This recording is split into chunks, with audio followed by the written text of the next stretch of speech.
What does it mean to achieve change?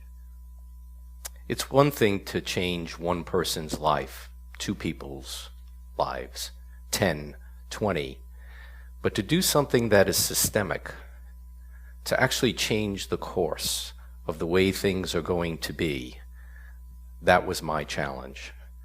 And in order for me to explain that in better perspective, like many of us, we have things that happen to us in our lives that change the course of the way we think. And so too happened to me. It started in the Bronx. That's where I was born, about 5 blocks from Yankee Stadium. My dad was a Teamster. No one had ever gone to college in my family. And I was sitting at junior high school 22 on Morris Avenue, pretty tough school. And I was in art class, and I was doing some drawing. And my teacher came up to me and she said, "Art, you know, you're pretty good. And Saks Quality Stores over on Fordham Road has a scholarship. I've tried to put so many people in for that, but they won't go. If I put your name in, would you go?" And I thought about it because I was a tough guy. I don't know if this would be good for my reputation. After all, I had just learned how to strut. Well, I said, you know what, I'll try it. And I got on a bus, and I went up to Fordham Road in the Bronx, and I went downstairs to Saks Quality Stores, which was a furniture store. And there I met someone who I'll never forget. His name was Mr. Ness. And we started doing painting and drawing, and one day he came up to me and he said, "Art, you know, you're pretty good. Are you going to try out for the High School of Music and Art?" And I looked at him and I said, "What's that?" And he says, "Do you have a portfolio?" And I said, "What's that?" And he said, "Come here." And he grabbed me by the collar and he said, "Look, I'll make you a deal. I think you got a lot of potential. I'll give you a second scholarship if you let me tell you what to do to create that portfolio. If you promise me you'll try out for the High School of Music and Art and the School of Art and Design." So I went home and I spoke to my father, who I was scared to death of. And we agreed that we would do that. And Mr. Ness gave me project after project after project. And right before the exams came for music and art and design, he called me in and he sat me down and he said, "You listen to me. I know the kinds of friends that you have. You're going to make both schools. And don't you forget it and have that self-esteem." And I got to tell you, when I walked out of music and art, which at the time was at 135th Street and Convent Avenue, I knew I was going to make music and art. And I made it, and it changed my life. I became a professor at Columbia University. I had a group of students that I was working with 14 years ago on a research project with underserved people from the Harlem area. And I began to realize that they lacked self-esteem. None of them had ever been on the campus of Columbia University. And I put together a business plan, and I decided that I would do something similar to what Mr. Ness told me. Incidentally, I never said thank you. But I didn't have to. But I didn't want to help one person or two people. I wanted to allow young adults to get a chance to go to college. We learned so much in those 4 or 5 years. We published a paper. The bottom line is I wanted to create a systemic solution, one where we could put thousands of people through school, allow them to get jobs, and we really understood the problem. And I put together a business plan for Workforce Opportunity Service, with the idea behind it that we would get a funder called corporations who really needed diversity. And would they play? And of course, everybody told me that it would never work. And could we get universities and college to participate? How do you get them on a campus of Columbia University? I'll give them a certificate, not a degree. Well, let's talk a little bit more about what happened there. So the idea behind Workforce Opportunity Services was to take underserved populations, which, by the way, today includes people coming from Iraq, Afghanistan, our veterans. It brings together social organizations and corporations and other universities, all of which are trying to help, and frankly, the way I saw it, the solutions were not systemic enough. There are lots of people that benefit, but not enough to change the course of what we were doing. And it's a course. So we put together certificate programs with the School of Engineering at Columbia.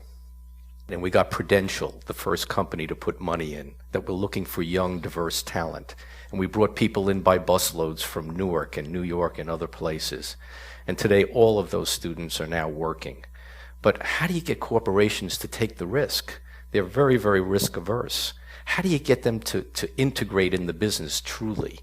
Well, first, you got to have money. So we pay our students, and we teach them how to balance school and work, a very important thing, because most of these young people are not going to go away to 4 years of college.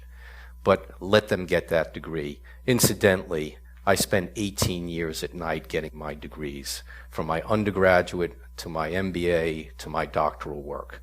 And I knew the power that you can get from actually integrating work and school to give an income to these young people. So we had a robust support structure. My area of doctoral work was mentoring, so we have a mentoring program. We have education, and we began to expand the implementation of Workforce Opportunity Service. We are a 501c3 nonprofit, but you know, we call ourselves social entrepreneurs because we want people to be nice. But guess what? Nice is not systemic. Nice is just nice once or twice. All right? You know how many rounds of investment Prudential has done? 20 rounds of investment. They've hired away 75 people, and we're implementing in over 5 cities around the country. This is what Workforce Opportunity Services looks like today, in nearly 20 cities. We're doing everything from IT work to healthcare, to shared services, to mechanics for returning veterans. And right now we have 250 people working for us and another 300 that have been hired away. But perhaps the best thing that I could leave you with about this is to show you a film on a recent graduation, because in every one of these locations there's a partner university. Penn State, Rutgers, Georgia Tech, University of Texas, El Paso, University of Missouri, St. Louis, and I'll go on and on and on. But here is a film of a recent graduation that happened last year at Rutgers, of which the chancellor attended. This is an exciting day, and I'm delighted to see that so many of them have done well. It gives me a great sense of comfort to know there are good people in this world. When I first met Dr. Langer, not only did the bow tie catch my eye, but also their passion and sincerity for helping others blew me away. Where I come from, young adults have to find their own opportunities. There is no one to lend a helping hand. There is no one to care about our well-being, let alone our education. I'm here today to remind you all that there is hope. Workforce Opportunity Services. How WS helped me to find the path to start my career in 2007. My first piece of advice is always trust your training and do your work with passion. You do that every day, trust me, you will be successful. The first lessons I learned at Horizon was always challenge yourself. And also, don't stay too long in your comfort zone. We need to put ourselves out there, challenge ourselves, become a better person. And we can thank WOS, and we can thank Rutgers, and we can thank the city.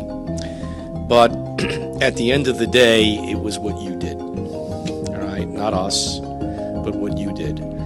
And that's something that nobody can ever take away from you.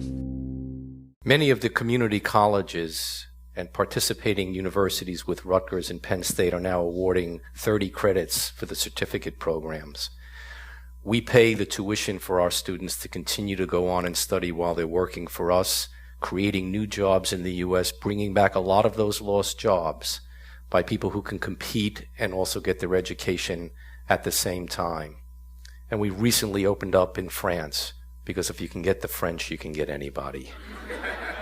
So Europe has the same problem, and the research continues. So self-esteem is the key with all of these young people, getting them on a campus, believing in themselves. The cognitive stuff is easy. It really is. So there's one thing I want to leave you with, a motto that I always had. People will tell you that you can't do systemic solutions, but you can. And remember, no means no today only. Thank you very much.